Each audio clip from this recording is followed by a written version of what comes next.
Cristiano Ronaldo ayaa haysta bogaga hore ee ciyaaraha kadib bandhigii cajiibka ahaa ee uu xalay qaatay kulankii xulkiisa qaranka Portugal uu ka horjeeday Poland. Ronaldo ayaa 2 gool dhaliyay, mid kalena caawiye ka ahaa kulankii xulkiisa qaranka Portugal ay 5 gool iyo gool kaga adkaadeen dhigooda Poland. Mid ka mid ah goolashiisa waxa uu ahaa gool kulaad, waxaana Ronaldo uu dhaliyay goolasha loo yaqaano Panenka oo markaa goolhayaha laga dulqaado. Ronaldo ayaa gool kulaadyada uu dalkiisa iyo kooxdiisa u dhaliyay xilli ciyaareedkan ilaa iyo hadda waxay cagacagaynayaan 14 gool. Midkii uu ka dhaliyay Poland ayaana ahaa gool kulaadkiisii 14aad ee dal iyo kooxba uu dhaliyay kal ciyaareedkan ilaa iyo hadda. Mid kale caawintiisa ayuu lahaa, waxaana uu ka caawiyay ciyaaryahanka kooxda Chelsea ee Pedro Neto oo isagu Arsenalna gool ka dhaliyay kulankii kan ka horeeyay isla markaana ugu shubay xalay xulka qaranka Poland. Laakiin goolka kale ee taageerayaashu ay madaxa gacmaha la saareen waxa uu ahaa midkii laba lugootiska ama dhabalka ahaa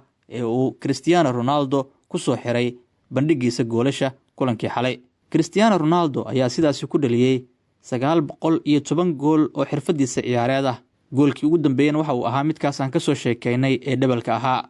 Goolashiisa 910 gool ah ee uu Cristiano Ronaldo hadda marayo waxaa markaasi uu u kala dhaliyay kooxihii uu soo maray iyo qarankiisa. Haddii aan ka soo bilaawno kooxda Sporting Lisbon oo ciyaarihiisa ka soo bilaabay waxa uu u dhaliyay 5 gool, 145 goolna waxa uu u saxiixay kooxda Manchester United oo 2 xilli oo kala duwan uu u ciyaaray. 450 gool waxa uu u dhaliyay kooxda cadcadka ee boqortooyada Spain ee Real Madrid.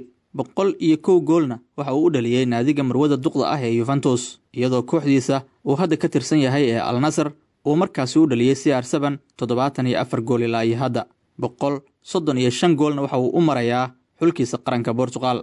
Goolashiisu ay sii kordhi karaan, waxaana uu maanka ku hayaa CR7 inuu gaaro 1000 gool xirfadiisa ciyaareed. 90 gool ayaa uga harsan in uu xiro 1000 gool Cristiano Ronaldo xirfadiisa ciyaareed oo dhan. Cristiano Ronaldo waxa uu dhaliyay 5 gool, 5 kulan oo uu saftay UEFA Nations League tan iyo bishii September. Isaga ayaana hogaaminaya gool dhalinta tartanka la yiraahdo UEFA Nations League. 5 gool ayuu marayaa Ronaldo, waxaana isku gool yihiin oo hogaanka gool dhalinta ay isla wada hayaan xidiga la yiraahdo Benjamin Sesko, waxaana 1 gool ay ka sareeyaan Victor Gyökeres iyo sidoo kale xidiga uu ka mid yahay Erling Haaland. Xagga da'diisa marka la eegana Ronaldo tiro ayuu ka soo qaaday da'diisa, waxaana uu 40 sano jirsan doonaa 75 maalmood ee soo aadan. Iyadoo ay sidaas tahay, Cristiano Ronaldo waxa uu noqday ciyaaryahankii ugu da'da weynaa taariikhda ee 2 gool u dhaliya xul qaran. Sidoo kale Cristiano Ronaldo hadda waa ciyaaryahanka ugu guulaha badan taariikhda kubadda cagta ciyaaraha caalamiga ah, waxaana guushii uu ka gaaray xulka qaranka Poland ay ahayd guushiisii 132 ee uu gaaro ciyaaraha caalamiga ah. Cristiano Ronaldo isagoo ka sara maray Sergio Ramos oo isagu 130 guulood markaa ka haystay ciyaaraha caalamiga ah.